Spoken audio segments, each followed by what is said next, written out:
My name is Natalie Harper. I'm 28 years old, and most people who know me would say I'm the calm one, the peacemaker, the daughter who never caused trouble. On the afternoon of September 23rd, standing in the bridal suite at Riverside Gardens Estate, I was none of those things. My hands trembled as I gripped the edge of the vanity, staring at my reflection in the mirror. The woman looking back at me wore a white gown with delicate lace sleeves, her dark hair swept into an elegant updo, but her eyes told a different story. They were wide with shock, burning with a confusion so deep it felt like drowning. Before we jump back in, tell us where you're tuning in from. And if this story touches you, make sure you're subscribed, because tomorrow I've saved something extra special for you. 30 minutes ago, I had been laughing with my bridesmaids, adjusting the dusty rose sash around my waist, feeling the flutter of anticipation that comes before walking down an aisle toward the person you love. 30 minutes ago, my biggest worry was whether the September breeze would be too cold for an outdoor ceremony. Then my sister Kelsey burst through the door, mascara streaked down her cheeks, her voice cracking as she screamed words that shattered everything. She told everyone in that room that Daniel, my fiancé, the man waiting for me under the willow trees by the river, had gotten her pregnant. She said it with such conviction, such raw emotion, that for a moment the world tilted sideways. The room had gone silent. My best friend Amanda froze with a bouquet in her hands, her mouth falling open. Rachel, Daniel's sister, dropped the veil she'd been adjusting. And my mother, Linda Harper, stood in the doorway behind Kelsey, her face pale but her jaw set tight. What she said next was something I would replay in my mind 1,000 times, each word carving itself deeper into my memory. She looked at me with an expression I couldn't read and said, "Natalie, maybe we should postpone this. We need to figure out what's true before you make a mistake you can't undo." Not a defense of me. Not outrage on my behalf. Just doubt delivered like a knife wrapped in concern. That's when I knew this wasn't just about Kelsey's accusation. This was something deeper. Something that had been building beneath the surface of my family for years. And as I stood there in my wedding dress, feeling the weight of every eye on me, I realized I had two choices. I could crumble under the pressure, let them rewrite my story the way they always had, or I could fight back and discover the truth, no matter how ugly it turned out to be. The morning had started so differently. I woke up in my loft apartment in downtown Lakewood just after sunrise, the kind of golden light that only happens in Oregon autumn streaming through the tall windows. Daniel had stayed at his brother's place the night before, honoring the tradition of not seeing each other until the ceremony. I missed him already, the way he always made coffee too strong and hummed off-key in the shower. My phone buzzed with a text from him, just 4 words and a heart emoji. "Can't wait to marry you." I smiled, pressing the phone to my chest like a teenager, feeling the warmth of those words settle into my bones. Amanda arrived an hour later with bagels and cream cheese from our favorite place on Hawthorne, the paper bag still warm in her hands. We sat cross-legged on my bed, eating and talking about nothing important, the way we had since we were kids growing up 3 blocks apart. She asked if I was nervous and I told her the truth. I wasn't nervous about marrying Daniel. I was nervous about my family. My mother had been tense for weeks, making comments about the wedding being too casual, too small, not impressive enough for the Harper name. My father had stayed quiet, the way he always did when Linda started her campaigns of criticism. And Kelsey had been distant, barely responding to texts, showing up late to the rehearsal dinner with some excuse about traffic. Amanda rolled her eyes when I mentioned Kelsey. She had never trusted my sister. Not since we were 17 and Kelsey told everyone at school that I had cheated on a test, a lie that nearly got me suspended until a teacher reviewed the security footage and cleared my name. Kelsey never apologized. She just shrugged and said she must have been confused, but I saw the flicker of satisfaction in her eyes when she thought no one was looking. That was Kelsey. She needed to be the center of attention, and if she wasn't, she would create a storm to pull focus back to herself. By noon, I was at Riverside Gardens, the estate my mother had insisted on despite my preference for something smaller. The venue was beautiful, I had to admit. Willow trees draped their branches over the lawn, the Willamette River glinting in the background, tables set with sage green linens and centerpieces of white dahlias. The air smelled like cut grass and the faint sweetness of the lavender vanilla cake waiting inside. Daniel's family was already there, his parents greeting guests with warm smiles, his sister Rachel adjusting chairs and making sure everything was perfect. They had welcomed me into their lives without hesitation, treating me like I had always belonged. My family arrived in a storm of tension. My mother swept in wearing a navy dress that was far too formal for the garden setting, her heels sinking into the soft grass as she surveyed the space with a critical eye. My father trailed behind her, nodding politely at people but saying little. Kelsey showed up last, her sunglasses perched on top of her head, her expression unreadable. She hugged me briefly, her arms stiff, and said something about how pretty everything looked. Her voice sounded hollow, like she was reading lines from a script she didn't believe in. The bridal suite was on the second floor of the estate's main house, a bright room with tall windows overlooking the ceremony site. I changed into my dress with Amanda's help, the lace sleeves sliding over my arms, the fabric settling against my skin like a whisper. Rachel fastened the tiny buttons down my back, her fingers steady and sure. We laughed about how Daniel had accidentally called me by his ex-girlfriend's name once, years ago, and how I had made him sleep on the couch for a week even though I wasn't actually mad. These were my people, I thought. The ones who showed up without conditions, who celebrated my happiness without needing to dim it to make themselves feel bigger. Then Kelsey arrived. She didn't knock. She just pushed the door open, her face already red and blotchy, tears streaming down her cheeks. At first, I thought something terrible had happened. I stepped toward her, instinct overriding caution, my hands reaching out. "Kelsey, what's wrong? Are you okay?"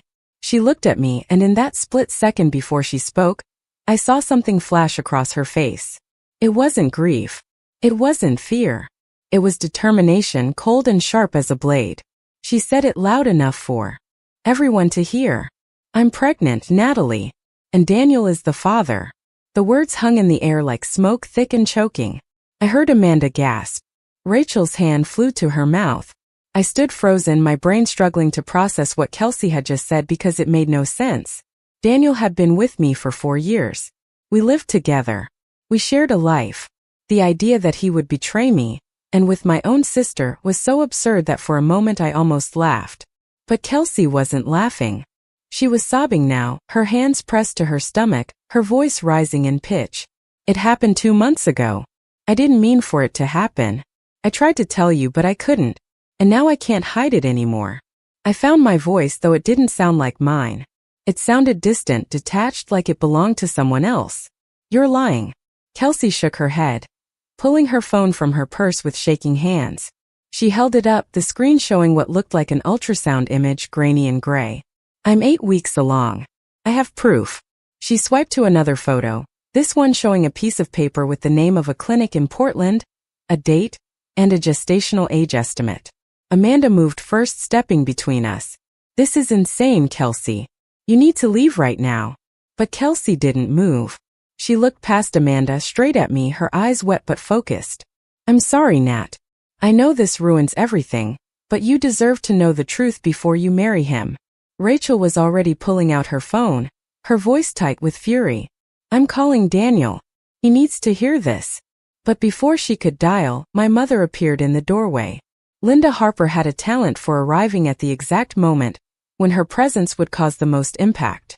She stood there in her too formal dress, her hands clasped in front of her, her expression a mask of concern that didn't quite reach her eyes. She looked at me, then at Kelsey, then back at me.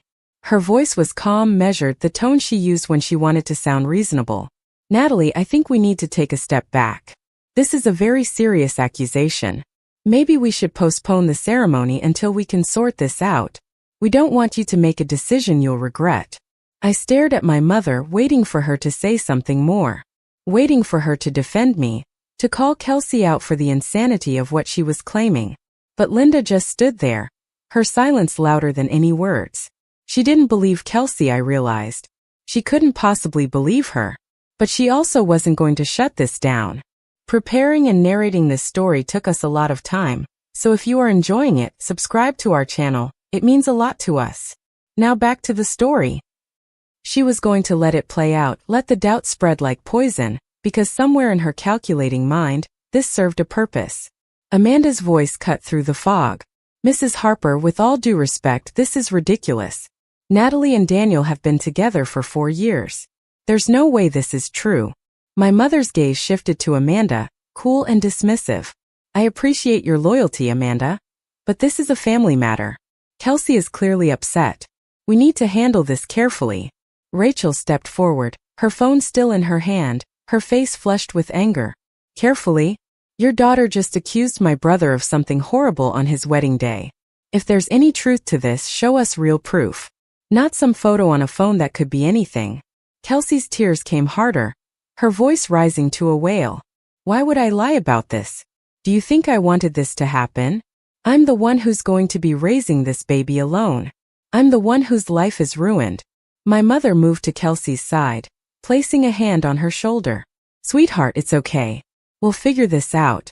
She looked at me again, her tone softening into something that sounded almost kind. Natalie, I know this is painful, but we have to consider the possibility that Kelsey is telling the truth. For your own protection. That's when something inside me snapped.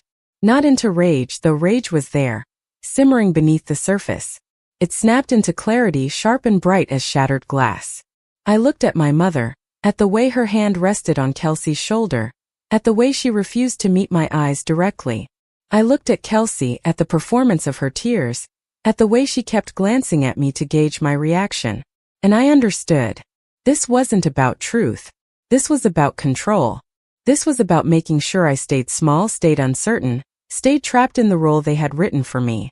I took a breath, smoothing my hands down the front of my dress. My voice came out steady, colder than I expected. Get out. Both of you. Kelsey's head snapped up, surprise flickering across her face. Natalie, please, you have to listen. I cut her off, my gaze shifting to my mother. You too, Mom. Get out of this room right now. Linda's expression tightened, her mask of concern cracking just slightly. Natalie, don't be dramatic. We're trying to help you. I stepped toward the door, opening it wide. If you were trying to help me, you would have shut this down the second Kelsey opened her mouth. Instead, you stood there and told me to postpone my wedding based on nothing but her word. So I'm done listening. Get out. For a long moment, no one moved. Then Amanda crossed the room and stood beside me, her arms folded, her presence solid as a wall. You heard her. Leave. Rachel joined us, her jaw set, her eyes blazing.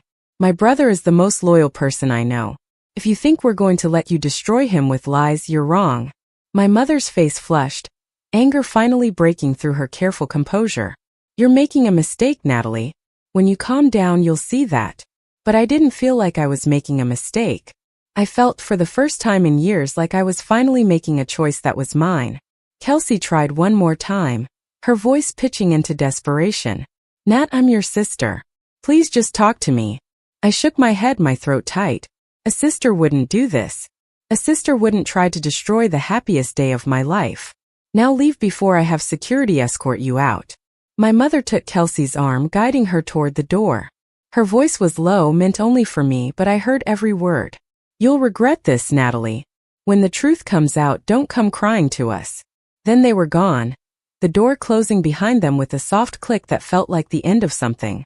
The room was silent except for the sound of my own breathing. Amanda's hand found mine, squeezing tight. You okay? I nodded, though I wasn't sure if it was true.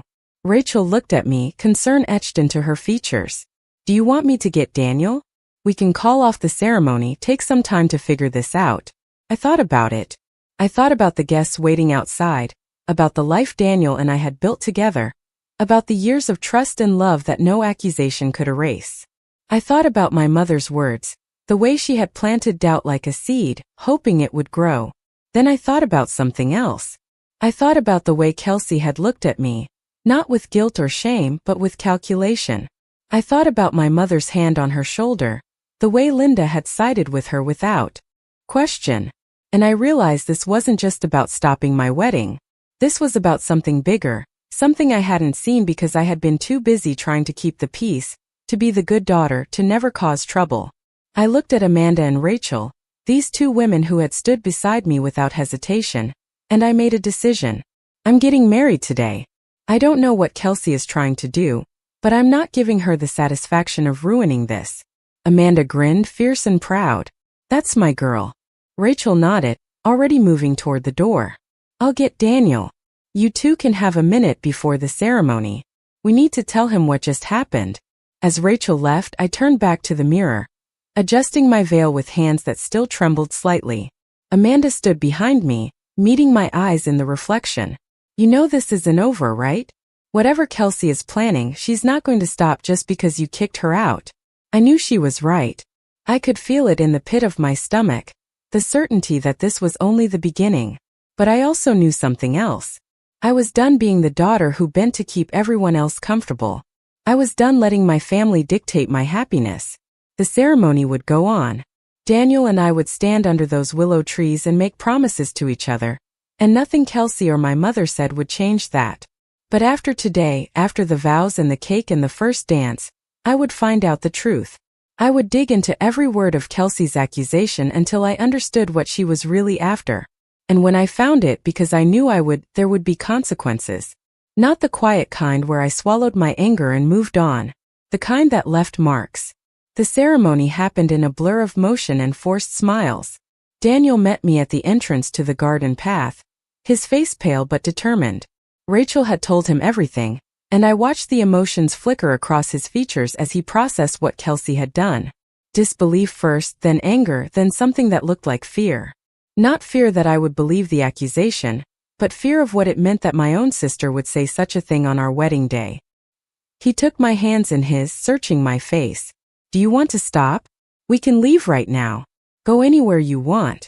I shook my head, feeling the weight of the veil against my shoulders. If we stop, she wins. If we run, they'll say it's because we had something to hide. I want to marry you today, Daniel. Right now. Exactly as we planned. His grip tightened on my hands, and I saw the moment he shifted from shock into resolve. Then let's get married. He offered his arm and I took it, feeling the solid warmth of him beside me. Amanda and Rachel had already gone ahead, taking their places with the other bridesmaids. The string quartet began to play, the opening notes of the processional drifting through the afternoon air.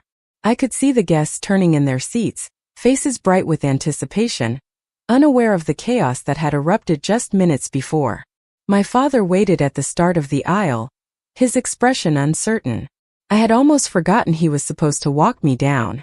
When I approached, he reached for my arm but hesitated. Your mother said there was some trouble.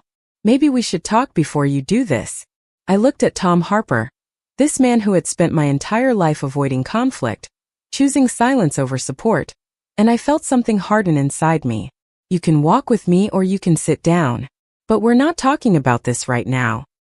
He blinked, taken aback by the sharpness in my voice. I had never spoken to him that way. I had never spoken to anyone in my family that way. He glanced toward the rows of seats where my mother sat rigid and furious, Kelsey beside her with tissues pressed to her face. Then he looked back at me and nodded slowly, offering his arm without another word. The walk down the aisle felt longer than it should have. Every step was a choice to keep moving forward despite the weight of what had happened.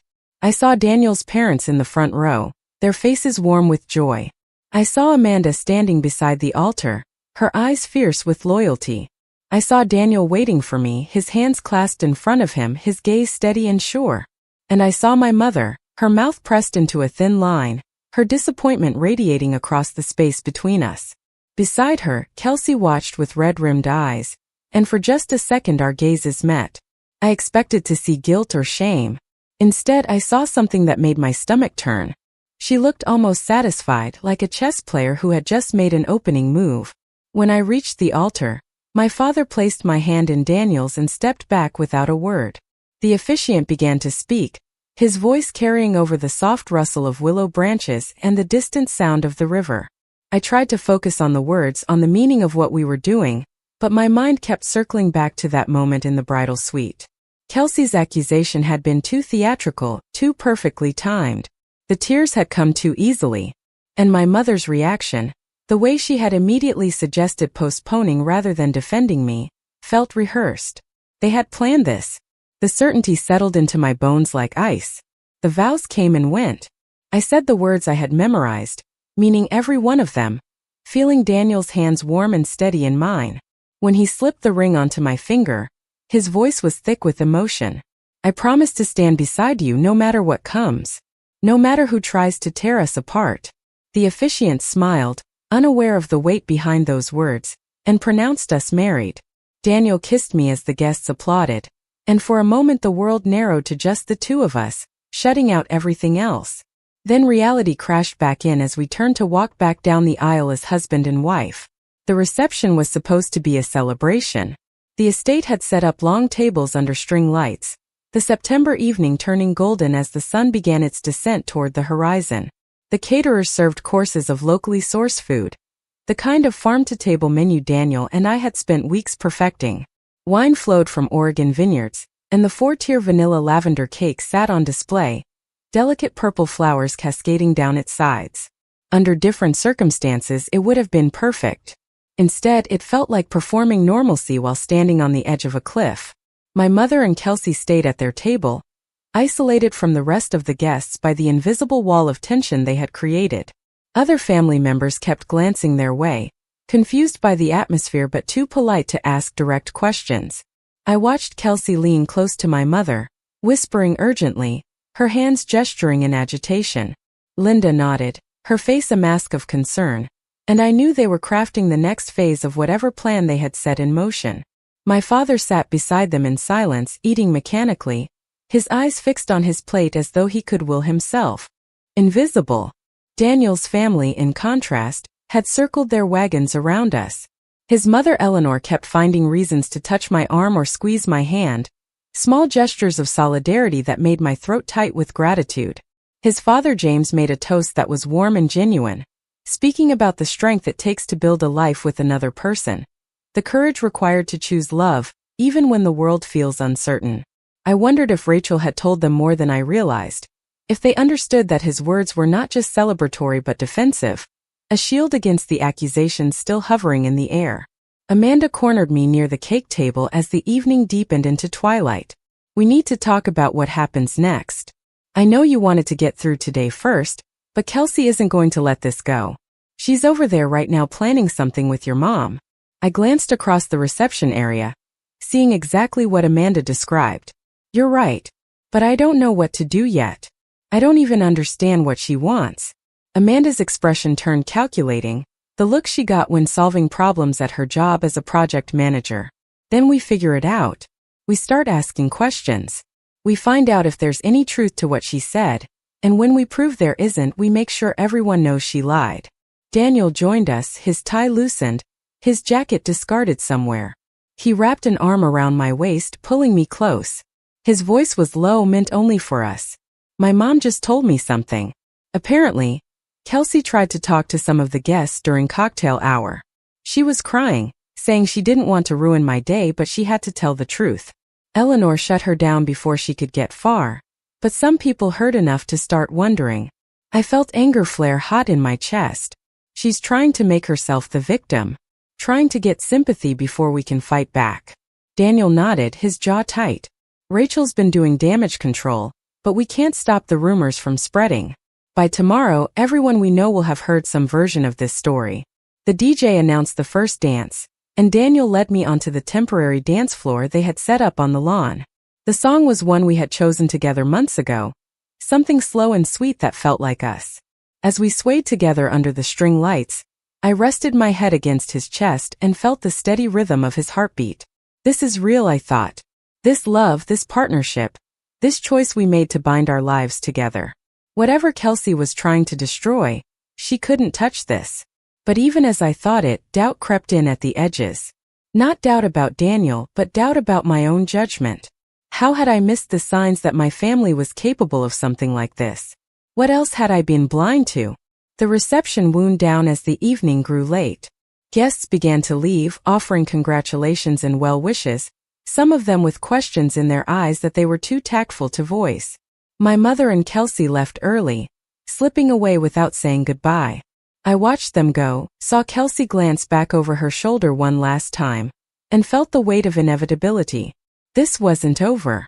It was barely beginning. Daniel and I had planned to spend our wedding night at a boutique hotel in downtown Portland, before flying out for our honeymoon the next afternoon. But as we drove away from Riverside Gardens, the lights of the estate fading behind us, neither of us felt much like celebrating. We checked into the hotel in silence, riding the elevator up to our room with our hands clasped together. The suite was beautiful, all exposed brick and modern fixtures, with a view of the city lights stretching out toward the West Hills. Under any other circumstances, I would have been enchanted. Instead, I felt numb, the adrenaline that had carried me through the day finally draining away and leaving exhaustion in its wake. Daniel set our overnight bags down and turned to face me. "Talk to me. Tell me what you're thinking." I sank onto the edge of the bed, my dress pooling around me in waves of white lace. "I'm thinking that my sister tried to destroy our wedding. I'm thinking that my mother helped her. And I'm thinking that I have no idea why." Daniel sat beside me, taking my hand. "We'll find out. Whatever this is about, we'll figure it out together." I wanted to believe him. I wanted to sink into the comfort of his certainty and let it carry me through this nightmare. But something nagged at me, a splinter of understanding that I couldn't quite grasp. Kelsey had always been dramatic, always craved attention, but this was different. This was calculated. The timing, the fake ultrasound, the way she had positioned herself as the reluctant truth-teller rather than the villain. Someone had coached her. Someone had helped her plan this. And the only person who made sense was my mother. I thought back over the past few months, looking for clues I had missed. Linda had been against the wedding from the start, though she had never articulated a clear reason. She called Daniel too ordinary, said I was settling for a comfortable life instead of reaching for something greater. She made comments about the cost of the wedding, suggesting we should have a smaller ceremony and save the money for something more important. She had been distant with me, cool and disapproving, but I had chalked it up to her usual need for control. Now I wondered if there had been more to it. Had she been planning this even then? Had she and Kelsey been conspiring while I picked out flowers and tasted cake samples, thinking my family would eventually come around? Daniel pulled his phone from his pocket, scrolling through messages. "Rachel sent me something. She's been digging around online, and she found Kelsey's Instagram. Look at this." He turned the screen toward me, showing a series of posts from the past 2 months. In each one, Kelsey posed in different locations around Portland, captions full of vague references to life changes and new beginnings. But what caught my attention were the dates. According to her claim, she was 8 weeks pregnant, which meant conception would have been early July. Yet the photos showed her at a wine tasting event in mid-July, holding a glass of red wine. Another post from late July showed her at a rooftop bar, cocktail in hand, with the caption "Living my best life." I stared at the images, feeling the pieces start to shift into place. She's lying. She has to be. Daniel nodded, his expression grim. Rachel thought the same thing. She's been screenshotting everything in case Kelsey tries to delete the posts. We have proof that she's been drinking alcohol during the time she claims to have been pregnant. It's not definitive, but it's something. I thought about the ultrasound image Kelsey had shown, the clinic paperwork. If those were fake, where had she gotten them? How much effort had she put into constructing this lie? And more importantly, what did she hope to gain? My phone buzzed on the nightstand. Picked it up, seeing a text from a number I didn't recognize. The message was short, just a single sentence. "Ask your mother about the trust fund." I showed it to Daniel, my heart beginning to pound. "Trust fund? What trust fund?" He frowned, reading the message again. "I don't know. Do you have a trust fund?" I shook my head, confusion mixing with the first stirrings of something that felt like understanding. "Not that I know of. But my grandmother died when I was 10. I remember there was some money, but I always assumed it went to my parents." Daniel's eyes met mine, and I could see him making the same connections I was. What if it didn't? What if there was money set aside for you and your parents have been controlling it? I thought about my mother's constant focus on finances, the way she always seemed stressed about money despite my father's steady income. I thought about Kelsey's lifestyle, the expensive apartment and designer clothes that didn't match her sporadic income from social media sponsorships. What if they had been using money that was supposed to be mine? The anonymous text seemed to suggest exactly that. But who would send it? And why now? I typed back a response. "Who is this?" The reply came almost immediately. "Someone who knows what your family is capable of. Check the county records. Your grandmother's will is public." I stared at the message, feeling the ground shift beneath me. Daniel squeezed my hand, his voice steady despite the tension I could feel radiating from him. "We can look it up right now. County records are online. Do you want to do this tonight? Or do you want to wait until after the honeymoon? I didn't hesitate. Tonight. I need to know what we're dealing with. Daniel grabbed his laptop from his bag and powered it up. We sat side by side on the hotel bed, still in our wedding clothes, as he navigated to the Multnomah County website. It took some searching, but eventually he found the probate records section. He entered my grandmother's name, Margaret Sullivan, and the year she died. Several documents populated on the screen. Daniel opened the will first, and we read through the formal legal language together. Most of it was standard distributions to her children, including my mother. But then near the end there was a clause that made my breath catch. To my granddaughter Natalie Harper, I leave the sum of $175,000 to be held in trust until her 30th birthday or her wedding day, whichever comes first. The funds are to be managed by my daughter Linda Harper until such time as the conditions are met, at which point the full amount shall be released to Natalie Harper without restriction. I read the words 3 times, each time feeling the impact more sharply. $175,000. Money that should have come to me today on my wedding day. Money that my mother had been managing for 18 years. Money that I had never been told existed. Daniel scrolled down, finding the trust documents. They showed the initial deposit shortly after my grandmother's death, and then a series of transactions over the years. Withdrawals for education expenses that I recognized, tuition payments for the state school I had attended.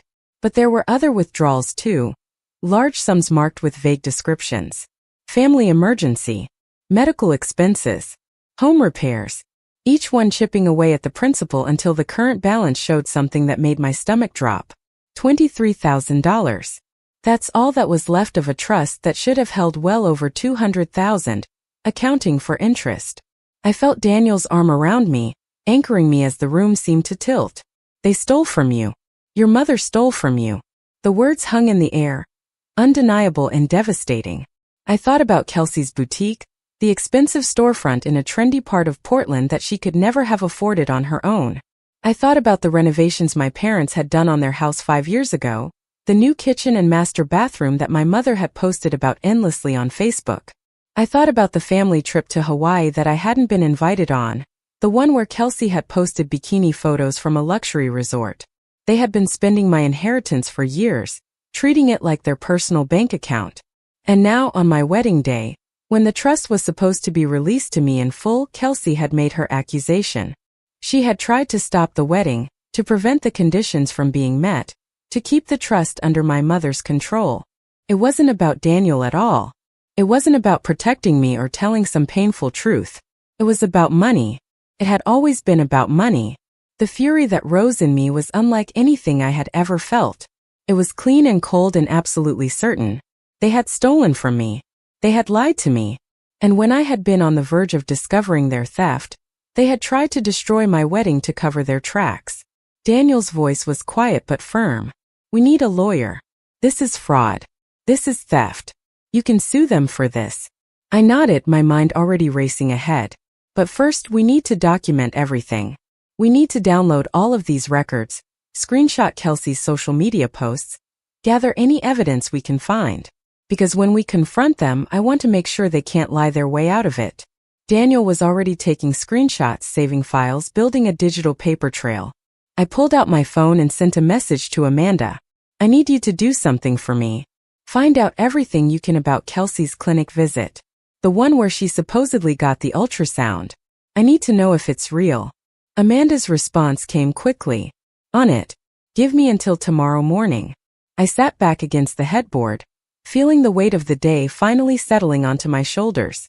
My wedding dress felt too tight, the delicate lace suddenly suffocating. I wanted to tear it off, to shed every symbol of a day that had been tainted by my family's greed and manipulation. But I also felt something else, something unexpected. Clarity. For the first time in my life, I saw my family for exactly what they were. Not the picture of success and stability they pretended to project, but people who would sacrifice their own daughter's happiness to maintain their lifestyle. Daniel closed the laptop and set it aside, then helped me out of my dress. We hung it carefully in the closet, this garment I had chosen with such joy now feeling like a costume from a play that had gone horribly wrong. I changed into comfortable clothes and washed the makeup from my face, staring at my reflection in the bathroom mirror. The woman looking back at me was different from the one who had woken up this morning. Her eyes were harder, her jaw set with determination. She had been tested and she had not broken. She had been betrayed and she was not going to let it stand. When I came back into the room, Daniel was on the phone with his sister. I could hear Rachel's voice sharp, with anger, asking questions faster than he could answer. He explained what we had found, the trust fund and the missing money, the timeline that made Kelsey's pregnancy claim impossible. Rachel swore, creative and emphatic, and promised to help however she could. When he hung up, he looked at me with an expression that was both protective and proud. You know this is going to get ugly. Once we start pulling at this thread, your whole family is going to unravel. Are you ready for that? I thought about my mother's face in the doorway of the bridal suite, the calculated concern as she suggested postponing the wedding. I thought about Kelsey's tears, performed with such conviction that for a moment I had almost doubted Daniel despite knowing better. I thought about my father's silence, his lifelong habit of looking away rather than confronting difficult truths. And I thought about the anonymous text, someone out there who knew what my family was capable of and had decided to help me see it too. I'm ready. They made their choice when they tried to ruin my wedding. Now I get to make mine. We didn't sleep much that night. Instead, we sat together in the hotel room, planning our next steps, reaching out to contacts who might be able to help. By morning, we had assembled a team of sorts. Amanda had found the clinic Kelsey had supposedly visited and confirmed that they had no record of her as a patient. Rachel had connected us with a family lawyer she knew from law school, someone who specialized in trust disputes and fraud cases. And the anonymous texter, whoever they were, had sent another message. Your Uncle Greg knows more than he's saying. Ask him about the arguments he had with your mother. Uncle Greg was my mother's younger brother, someone I had always liked but rarely saw. He had moved to Seattle years ago for work and only came back for major holidays. I remembered him and my mother having a tense conversation at Thanksgiving 2 years ago, voices raised in the kitchen while the rest of us pretended not to notice. At the time, I had assumed it was typical sibling conflict. Now I wondered if it had been about the trust fund, about money my mother was misusing. I pulled up his contact information, hesitating only a moment before calling. The phone rang 3 times before he answered, his voice cautious. Natalie, I heard you got married yesterday. Congratulations. Uncle Greg's voice carried a weight I hadn't noticed before, something cautious and weary that made me think he had been expecting this call. I thanked him for the congratulations, then got straight to the point. I need to ask you about my grandmother's will, about the trust fund she left for me. The silence on the other end stretched so long I thought the call had dropped. Then Greg exhaled slowly, the sound crackling through the speaker. So you finally found out. I wondered how long it would take. His words confirmed what I had been piecing together through the night. You knew about this? You knew Mom was taking money that wasn't hers? Greg's voice turned bitter, edged with old frustration. I found out about 3 years ago. I was helping Dad with some paperwork after his surgery, going through files he couldn't manage on his own, and I came across statements from the trust. The balance was way lower than it should have been. When I confronted Linda about it, she told me she was managing your money responsibly, that she had made some investments that hadn't panned out. She said she would pay it back before you ever needed to know. I gripped the phone tighter, anger flooding through me. And you believed her? Greg made a sound that might have been a laugh but held no humor. Not really, no. But what was I supposed to do? I had no proof she was lying, just suspicions. And when I pushed harder, she threatened to cut me off from the family completely. Said I was trying to cause trouble, turn you against her. Dad backed her up, said I should mind my own business. So I stepped back, told myself it wasn't my place to get involved. His voice dropped lower, shame threading through the words. I'm sorry, Natalie. I should have told you anyway. I should have made sure you knew what was in that will. I wanted to be angry with him, but the exhaustion in his voice stopped me. He had been caught in the same web of family dynamics that had trapped me for years. The expectation of loyalty that demanded silence, even in the face of wrongdoing. At least you're telling me now. I need to know everything you remember about those statements, about what Mom said when you confronted her. Can you send me any documents you still have? Greg agreed immediately, relief evident that I wasn't shutting him out. I'll go through my files today. I scanned some things back then just in case. I had a feeling it might matter someday. He paused, then added carefully, Natalie, there's something else. That fight I had with Linda at Thanksgiving a couple years ago, it wasn't just about the trust fund. She wanted me to lie for her about something. My pulse quickened. Lie about what? Greg hesitated, and I could almost see him weighing how much to reveal. She wanted me to tell you that your grandmother never really approved of you pursuing creative work, that Margaret thought you should focus on something more practical. It wasn't true. Your grandmother loved that you were artistic. She used to brag about your sketches all the time. But Linda was trying to justify why she pushed you toward accounting instead of design school. She wanted to rewrite history to make her control look like she was honoring your grandmother's wishes. The revelation hit me like a physical blow. My mother had not only stolen my money but had also tried to steal my memories, to twist my grandmother's legacy into a weapon to keep me compliant. I thought about all the times Linda had invoked my grandmother's name when discouraging my dreams, claiming she was just trying to honor what Margaret would have wanted. It had all been lies, carefully constructed to maintain her authority. Thank you for telling me. I managed my voice tight. Send me whatever you have. I'm going to need it. After I hung up, I relayed the conversation to Daniel, who had been listening with growing fury. His hands were clenched into fists, his usually calm demeanor cracking under the weight of what my family had done. This is systematic. It's not just theft, it's gaslighting. They've been manipulating your entire sense of reality for years. I nodded, feeling the truth of it settle into my bones. And Kelsey's accusation yesterday, the fake pregnancy, it was all just one more manipulation to keep me from finding out about the money. Daniel pulled me close, his arms solid around me. We're going to make sure everyone knows what they did. We're going to get your money back, and we're going to make sure they can't hurt you anymore. By late morning, Amanda arrived at the hotel with coffee and a folder full of printouts. She had been up most of the night doing reconnaissance, calling in favors from contacts, tracking down information with the tenacity that made her so good at her job. She spread the documents across the hotel desk, pointing to each one as she explained. The clinic Kelsey claimed to visit doesn't have her in their system. I called pretending to be confirming an appointment, and they said they've never had a patient by that name. The ultrasound photo she showed you is fake. I ran it through a reverse image search and found the exact same image on a medical stock photo site. It costs $12 to download. I stared at the printout of the stock photo, identical to what Kelsey had shown on her phone. She bought a fake ultrasound online and thought no one would check.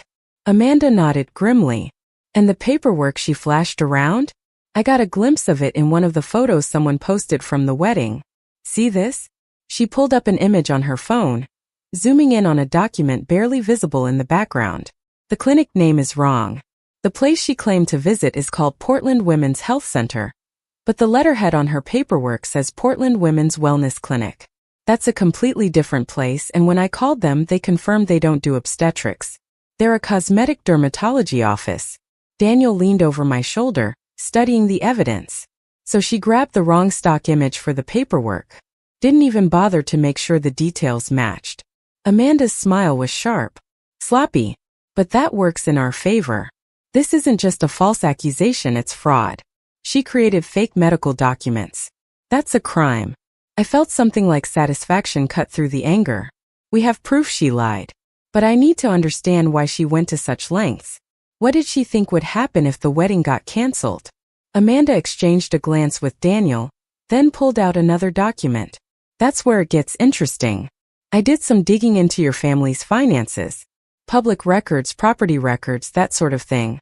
Your parents remortgaged their house 6 months ago. I frowned, trying to process the implications. Why would they do that? They've owned that house for 30 years. Amanda tapped the paper. Because Kelsey's boutique was failing. I pulled her business filings. She took out loans to open the place, used your parents as co-signers.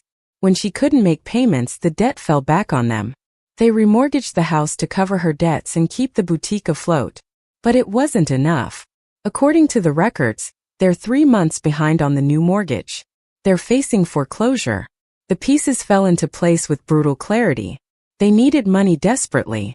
The trust fund was the only significant asset they had access to, but it was supposed to be released to me on my wedding day. If the wedding didn't happen, the trust would stay under my mother's control. She could keep taking from it, using it to cover Kelsey's disasters and their own financial collapse.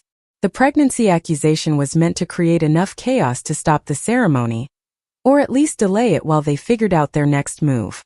Daniel's voice was cold with anger. They were willing to destroy your reputation, wreck your relationship, traumatize you on what should have been the happiest day of your life, all to buy themselves more time to steal from you. Amanda gathered the documents back into her folder. So what do you want to do? We have enough evidence to go to the police to press charges for fraud and theft. We can also pursue this through civil court, sue for the missing trust funds plus damages. Or you can confront them privately first, give them a chance to return the money and admit what they did. I thought about my options, weighing them carefully. Part of me wanted the satisfaction of seeing my mother and Kelsey arrested, wanted the public exposure that would strip away their carefully maintained image. But another part of me, the part that still remembered childhood holidays and birthday parties before everything got twisted, hesitated at the idea of sending my own family to jail. Daniel must have sensed my conflict because he squeezed my hand gently. You don't have to decide right now. We can sit with this for a day or two, figure out exactly what outcome you want. But I do think you should talk to that lawyer Rachel connected us with. Get professional advice about the best way to proceed. I agreed, grateful for his steadiness. We called Jessica Hartman, the attorney, and arranged to meet her that afternoon. She listened to our story with the calm focus of someone who had seen family betrayals play out before, taking notes on a yellow legal pad, asking clarifying questions. When we finished, she sat back in her chair and studied us both. This is a strong case. The evidence of misappropriation of trust funds is clear. The false pregnancy claim adds another dimension, especially with the fraudulent documents. If you want to pursue criminal charges, I can help you connect with the right people. But I have to tell you, cases like this are emotionally devastating even when you win. Family court is brutal. Your parents will fight back, probably claim you're being vindictive, or that you misunderstood their intentions. Kelsey will play the victim, say she was confused or under stress. It will get ugly before it gets resolved. I appreciated her honesty, the lack of sugarcoating. What would you recommend? Jessica tapped her pen against the pad thoughtfully. Start with a civil suit for the trust funds. It's cleaner, more straightforward. We can prove the money was misused and demand full restitution plus interest and penalties. That gives your family a chance to settle out of court, return what they took, and avoid criminal prosecution. If they refuse or try to fight it, then we escalate. We bring in the fraud charges, the forged documents from Kelsey's accusation, everything. Make it clear that cooperation is their only good option. Daniel nodded slowly. And what about the wedding venue deposit? They forged Natalie's signature on a cancellation form for a vendor contract. That's got to be illegal too. Jessica's eyes sharpened with interest. They forged your signature? Do you have proof? I explained about the cancellation form, how the venue had lost our deposit because someone had submitted paperwork with my name on it that I never signed. Jessica made a note, her expression grim. That's identity theft and fraud. If we can get the original document and have a handwriting expert examine it, that's another criminal charge we can leverage. It also shows a pattern of fraudulent behavior, which strengthens the entire case. We spent another hour with Jessica, going over strategy and timeline. She recommended we gather every piece of evidence we could before making any moves, build an airtight case that would leave no room for my family to wiggle out. She also suggested I check my credit report to make sure my parents hadn't opened accounts in my name or taken out loans using my information. The thought hadn't even occurred to me, but as soon as she said it, a cold dread settled in my stomach. If they were willing to steal from my trust fund and forge my signature, what else might they have done? That evening, back at our apartment after cutting the honeymoon plan short, I sat at the kitchen table with my laptop and pulled up my credit report. Daniel sat beside me, his presence a comfort as I navigated through the security questions. When the report finally loaded, I scanned through it with my heart pounding. At first, everything looked normal. My student loans, the credit card I had opened in college, my car loan. Then I saw them. 3 credit cards I had never applied for, all opened within the last 2 years. The balances made my vision blur. $15,000 on one, $22,000 on another, $18,000 on the third. All of them in my name, all of them showing my parents' address as the billing location. I couldn't breathe. The room felt too small, the air too thick. Daniel saw the screen and swore, his voice sharp with shock. They opened credit cards in your name? That's identity theft. That's a federal crime. I scrolled down, seeing the payment history. Minimum payments made sporadically, enough to keep the accounts from defaulting but not enough to make any real dent in the balances. Interest accumulating month after month. My credit score, which had been excellent the last time I checked 2 years ago, had dropped nearly 100 points. The full scope of what they had done finally crashed over me. It wasn't just the trust fund. It wasn't just the attempted sabotage of my wedding. They had stolen my identity, my financial future, my ability to make a life without being buried under debt they had created. They had used me as a resource to fund their failing ventures and expensive lifestyle, never considering that I was a person with rights and dreams of my own. The betrayal was so complete, so absolute, that for a moment I couldn't feel anything at all. I was numb, floating somewhere outside my body, watching this disaster unfold as if it were happening to someone else. Daniel pulled me against him, and I felt his heart hammering through his shirt. We're going to fix this. I promise you we're going to fix this. I wanted to believe him, but the weight of the debt felt crushing. $55,000 in fraudulent charges. How long would it take to prove I hadn't authorized those cards? Would the credit companies believe me, or would they demand payment while the investigation dragged on? Would this destroy